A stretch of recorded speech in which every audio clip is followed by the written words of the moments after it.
just because somebody loves you doesn't make them a great mentor, right? A lot of times we ask people that love us for advice or mentorship about things that they don't know anything about, and then we resent them for giving us bad advice or for manifesting what they want for us, not what we want for ourselves. It's a huge problem.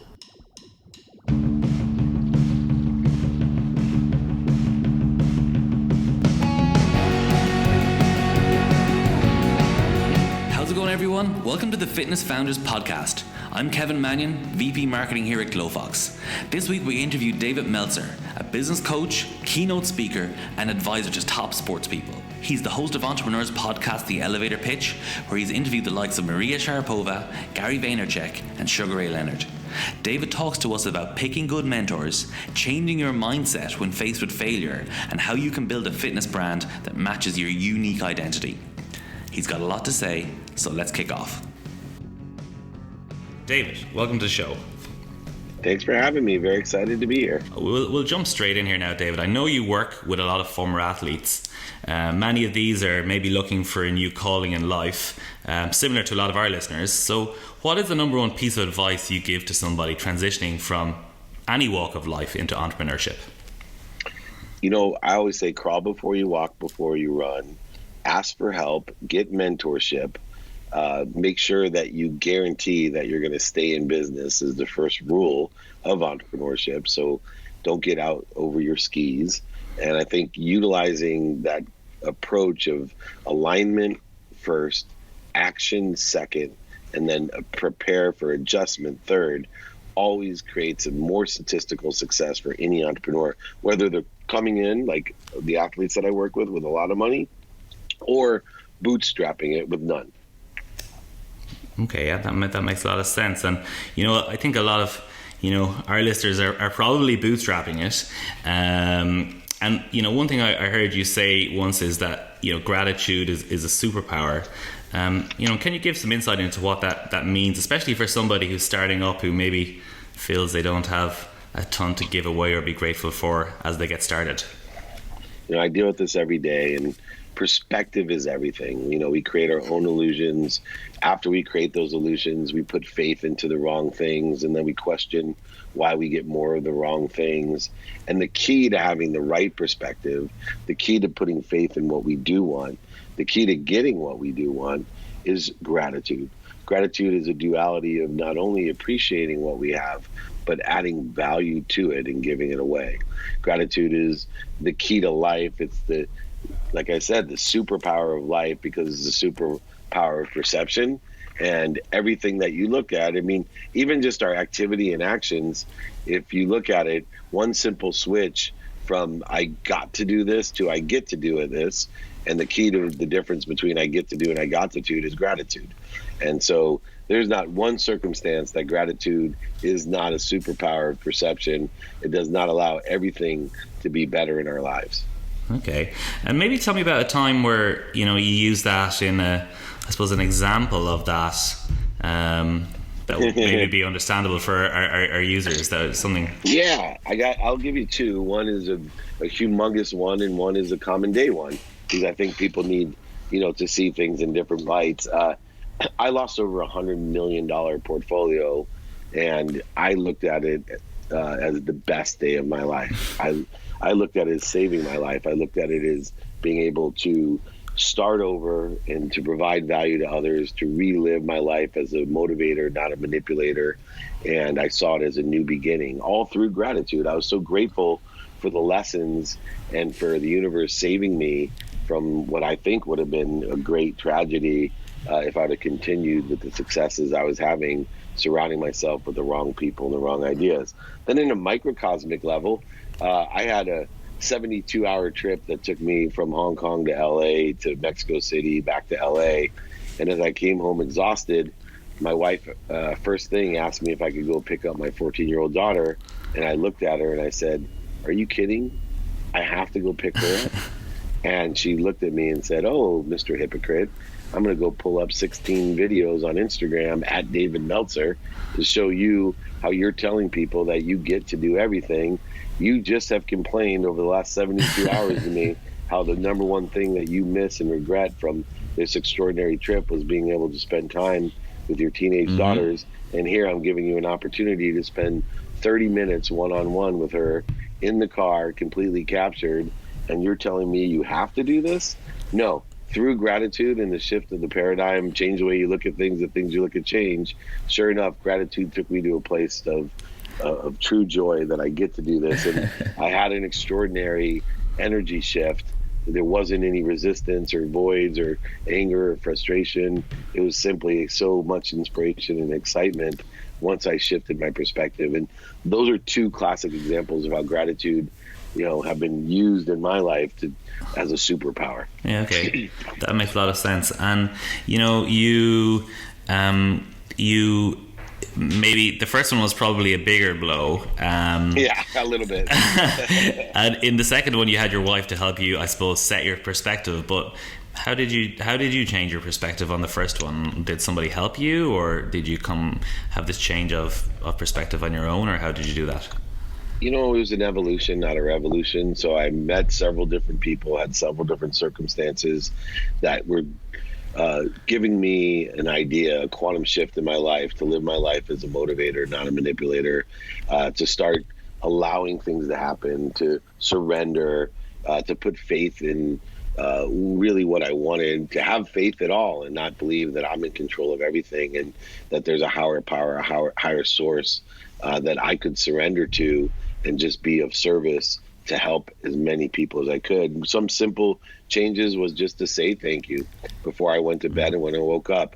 Simple changes to pray to God for at least 10 people that I could help every day, to be of service, to look at every opportunity in every situation of how best can I add value, whether it's picking up trash, opening up doors, smiling at people, putting shopping carts, or when I see something on the ground in the aisle somewhere, I take the time to go back when I scurry by someone that's in need of food, money, clothing, to go back and take the time to give them what they need to fulfill and put faith in to what I do have, and to allow things to come through me for the benefit of others. And all of those things created purpose and passion and fulfillment in my life.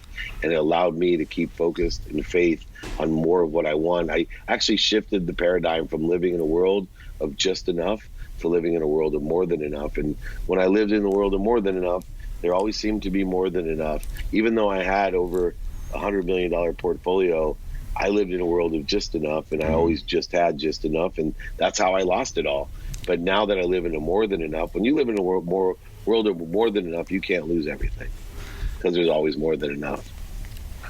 Yeah. Okay. That's really cool. And tell me, how if I'm running my own business, how do I could, it sounds very admirable to, give away as much as possible and to help people as much as possible. And how do you maybe help people get the balance right between, say, focusing on the business and having that real clear focus on the business versus, exercising gratitude? How does that work? Yeah. So don't confuse gratitude with profitability. Okay. The truly grateful people understand profitability. In fact, they understand it so much that their primary purpose is to attract as much as they can in an abundant way so that it can go through them for the benefit of others. I live under the context that I can't give what I don't have. Therefore, I allow things effortlessly through productivity and accessibility, being accessible to others as well as accessing what I want as much as I can of the more than enough, knowing that every time I receive and allow things to come through me and add value to it and give it away, there's a process of expansion that takes place, allowing me to receive more. When you're just enough and live in a world of just enough, you never expand. In fact, you can overflow. And therefore, if you're able to receive more than just enough, you actually can create self-sabotaging behavior, negative energies, putting faith into manipulation and other things that cause you to feel not worthy of what you have, not appreciative of what you have, allowing you to lose everything that you had. And that's sort of the process that I went through, but not anymore, because I believe in an expansive universe, and I'm consistently, persistently, without quit, trying to expand or pursue my potential, which is to receive more and more and more so I can benefit others. Okay, that's cool. And how hard is it to convince your clients that is the way to go? I don't convince anyone. What I found more importantly is I find my own frequency. So I used to try to please other people. I used to care what I did, how much I had, and what other people thought. And what happens is when you're trying to please other people or trying to convince other people, you can never really do that. You can understand people, you can utilize and act as an example to them. But for me, I allow myself to connect emotionally, give them logical reasons, impacts, and capabilities, and hopefully to share a vision with them, and so for me, when I provide value, I trust that the universe will provide me everything that I want unconditionally if I just commit and concern myself with the productivity of what value I'm providing, the accessibility of me being accessible to others, as well as, most importantly, how quickly, rapidly, accurately I can access what I want. Okay, that makes sense. So tell me, for the people you do talk to, when you see people starting a business, what is the biggest mistake that they commonly make? So one is they're in love with their product. So I call it the McDonald's problem. The McDonald's brothers, they founded the McDonald's franchise, the speedy service system, but they were in love with their product. They were not entrepreneurs. They were innovators. I see too many entrepreneurs that are in love with their product but have no plan or direct path to revenue. They have no profitability idea, and they have a great idea but no way to make money from it.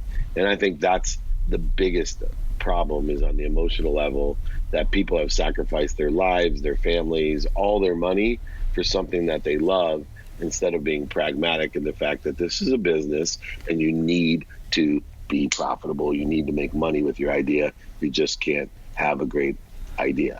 And how do you know? How do you know in the early days when maybe everything is going wrong, you believe in the idea? How do you know whether you're on the right track? So if you're on the right track, you have at least 3 mentors telling you that you're on the right track.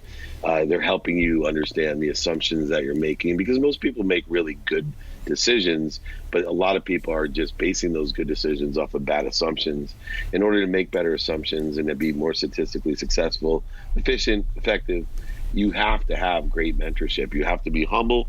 You have to ask for help from those people that sit in the situational knowledge that you want to be in. If they sit in the situation you want to be in and they're verifying that you're on the right track, I believe you're on the right track. And what makes a good mentor in your experience?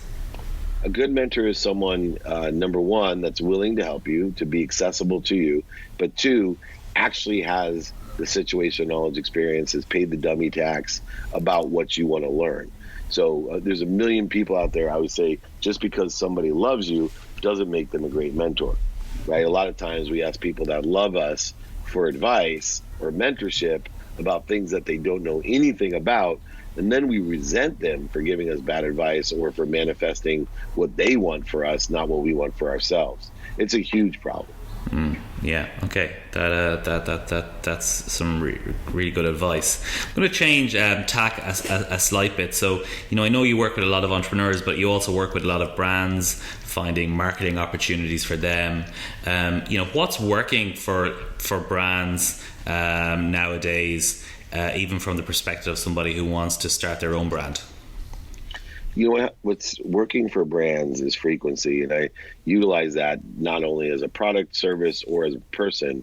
What you'll find is people that are patient and have their own frequency, are not trying to please others or worried about what other people think, but simply understand, just on the internet alone, there's over 4 billion people growing at 20% a year, that if I can find my own frequency, stick to my frequency in an organic, authentic way, that each week, each month, each year, I can double the amount of people that are attracted to my frequency, then I will build an audience, an authentic, organic audience, and be able to monetize it by providing value of my frequency to that audience, as well as attracting them into my community and allowing me to create a business that not only shares a vision, but manages to develop that vision so that they're referring in a very inexpensive, efficient way more business to me. That's what creates a business. That's why a business thrives, through the authentic viral nature of finding your own frequency and allowing others to pass that frequency on to others that have the same or carry the same frequency.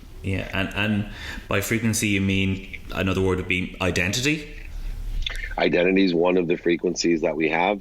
Some of it is energetic, some of it's spectrum, reach, power, inspiration, but there's a certain frequency or identity or brand that carries an emotional energy and motion aspect to it. So there is a way we feel when we see a big brand, and that is what we need to be able to identify. That's what we need to be able to portray to others as a true frequency. If we're giving varying degrees of messaging, if it has differing frequencies, then it has mixed messaging. It could create resistance, void, shortages, and obstacles for a brand when people don't understand or feel what that brand's like or what it stands for, because it's trying to be everything to everyone. Yeah. What would be a good brand, or what brand stands out to you, or brands stand out to you that fulfill that? Old Spice is one that I think is a classic brand that finds its own frequency. Geico is another brand that finds its own frequency. And then you have some other brands where they don't. And it's harder to use those as an example because the less known brands are ones that I think of that don't have that frequency. So, there's an small insurance company here in Orange County that, they're trying to be everything to everyone. They're trying to be pleasers. I've seen, different shoe companies go through iterations of trying to be everything to everyone. I think Under Armour is a good example of losing its frequency a little bit as it scaled and grew to a multinational brand, that it went from a very specific type of marketing and branding into a more mass trying to be everything to everyone, where Reebok, for example, had a very strong frequency and stuck to it within the fitness and fitness world, kind of that cross fitness, and it held to it. So it's very, very important, I think, to stick to that frequency and allow your brand to grow and attract those who like that frequency, and not apologize to those people that don't like it. Yeah, and what advice would you have, say, somebody setting up a fitness studio or a Pilates studio or a yoga studio? How could they start to find their frequency if they're struggling with that? I think they have to have, like you said, their own identity, their own personality. So I know I was with a young, in their 30s, entrepreneurs in Chicago that started their own fitness studio, and they were two moms that were both married. And they basically created a business and really weren't trying to scale it. But as they realized that they found their own frequency because they built the fitness model around mothers who, are married with kids. And that was the frequency. And there really wasn't anything out there. And all of a sudden they realized in every market that, they're one of the fastest growing franchises, that once they franchised it, I think they're up to 70 different franchises, because there's so many moms that want to have, different type of childcare when they go there, different types of exercise. They want to have a family environment. The times of classes are different because moms who are married with kids have different times that they're available. Yeah. And it works. That's a great example of finding your frequency, doing what you do, staying in your market. We're lucky there's plenty of people to sell to. We don't have to sell to everyone. Yeah, no, I think that's good advice, and I think it's actually very, very relevant for our listeners.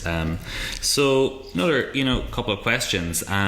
You've been pretty successful in business. If you wind the clock back 5 or 10 years, what would you do differently given what you know now?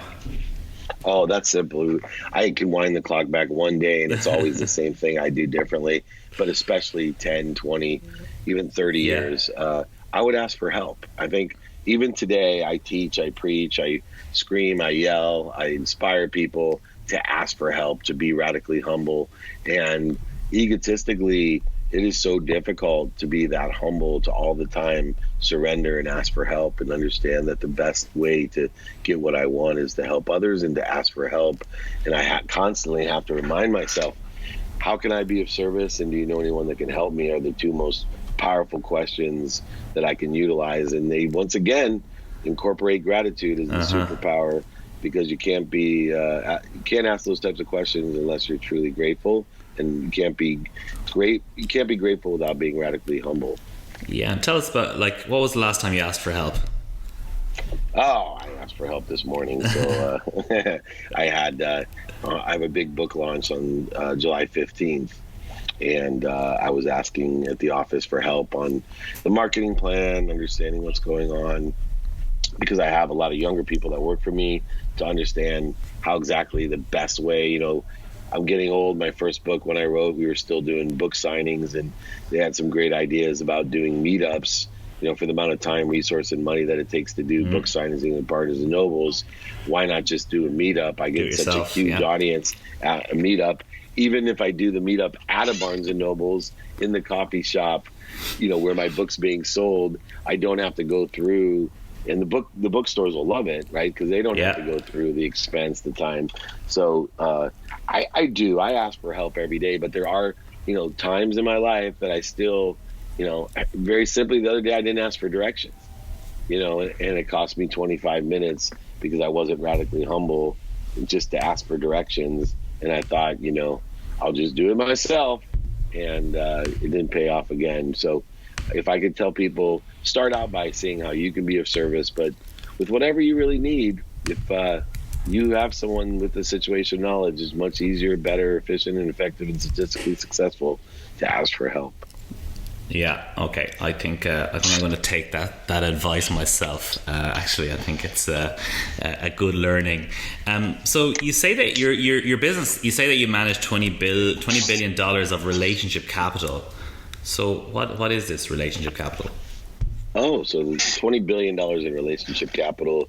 That's a better way of saying I coalesce the vapors of human existence and create a viable and logical inclusion. That sounds like marketing bullshit. I probably have billions and billions of dollars of relationship capital.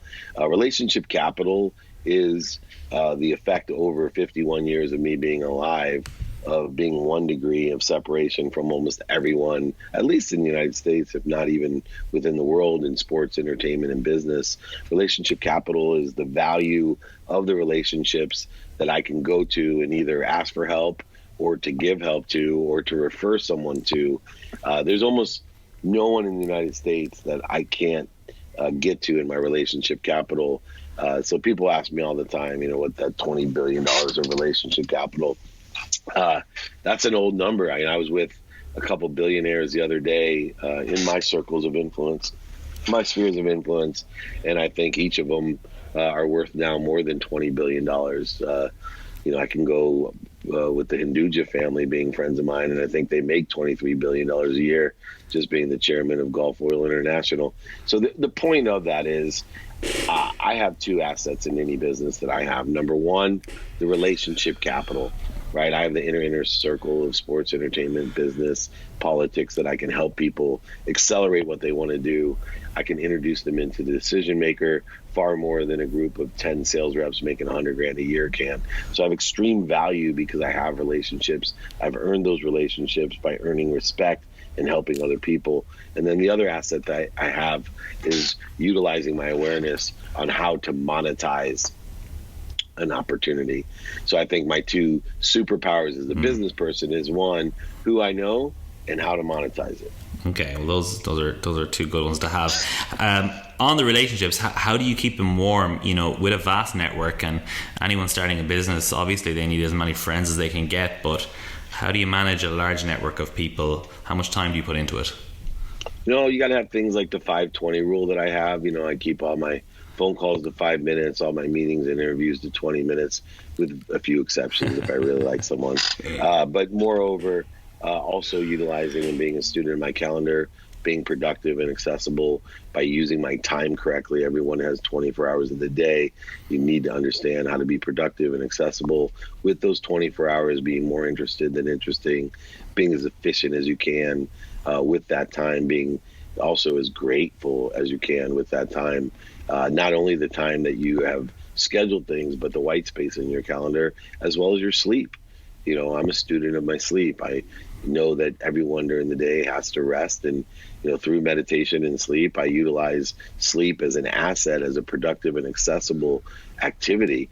I look at the 24 hours of activity and divide those out in activity that I get paid for and activity I don't get paid for. So there's a variety of different ways. How do I keep in touch with that huge network of relationship? Is through the content that I have. 40 million viewers on my show, The Elevator Pitch, 5 million or so people with the podcast that I have, The Playbook. I also have many videos on Instagram and YouTube and LinkedIn. I consistently post things 2 or 3 times a day to make sure that I'm at the top of the box and people are hearing. I have books, I have radio, I have TV. I'm consistently trying to touch people with the frequency of motivation, not manipulation, and more people I have access to because of that. And most importantly, the biggest rule that I have in life is to be kind to my future self and to do good deeds. So throughout my life, even though I made tremendous mistakes financially as well as other mistakes, I've always been kind to my future self, done good deeds, always tried to be the best person I could with good intent. Even when I was a salesperson, a manipulator, a shortage, a scarce person in a competitive space, separate from all with inferiority and superiority, the need to be right, offended, separate from others, I still was a good person, and I still was kind to my future self and did everything that I could do to help elevate others, to elevate myself. And those types of activities can really enhance that $2 or $20 billion of relationship capital. Okay. Now I know we're getting close on time, and I want to be respectful of your time. So I've got 2 more quick ones for you. Okay. Lots of our listeners are starting businesses today and this year. What is the number one thing they can do to minimize the chances of failing in the first year? Yeah, so the number one thing you can do to minimize your chance of failing is to every morning wake up and make your first priority and guarantee that you'll be in business tomorrow. If you can make sure that your perspective and priorities are all set with the values, your personal, experiential, giving and receiving values that are all set, focused with clarity, balance on just staying in business tomorrow. Every business is an evolution, not a revolution. It all evolves. And the only thing, just like your heart, the only thing, right? Your heart stops, you're dead. You run out of money, your business is dead. So you need to make sure your first priority, your first guarantee every day is to make sure that you're in business tomorrow. Once you do that, anything can happen. Got it. Good one. Okay, and last question before we wrap. What is the thing I can do to future-proof my business against changes in marketing and in technology? To future-proof your business is a difficult thing to do. You have to, though, not limit your point of entry, keep an open mind, and always have a mentor that is future-oriented. So not every mentor, but I always have one mentor that is a future thinker that's bringing up all types of things and keeping me informed. That's how I got involved in esports, for example, which is probably my number one investment over the last 10 years. When I made my investment with Meta World Peace and Marcus Colston, 2 famous athletes here, and I own one of the top esport teams in America. When we made that investment, that's because my mentor, my future-looking mentor, when I asked him, what are the things that you would invest in sports and entertainment for the future? Without a doubt, he told me why it was esports. And that allowed me to, number one, beat people to that opportunity, as well as not limit my point of entry, increase my relationship capital and my situational knowledge of the past, right? I studied the past because I want to learn human nature, applied it to this future opportunity of esports, and they all combined into, like I said, the number one investment that I made over the last decade. Cool. Nice one.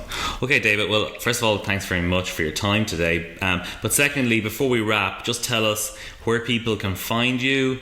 Tell us about your next book and anything else you want people to know. Yeah, perfect. You can find me at David Meltzer, David Meltzer on Twitter. You can Google me, dmeltzer.com. First initial, last name is my website. Sports One Marketing is my business's website. All of those places that you can find me, contact me. I answer everything myself. And my book is coming out, and it's game time decision making. Sorry, I'm losing my train of thought. Game time decision making, and that's with the business strategies of the biggest names in sports and entertainment. Very, very excited about that. It launches on July 15th. I think it's up on pre-sale for Amazon if anyone's interested. But it's just a pleasure to be on the show, and I appreciate the interview. Thank you very much. It was great to have you, and we really appreciate your time. So thank you very much. Talk to you soon, Kev. All right. Have a wonderful night. Take care.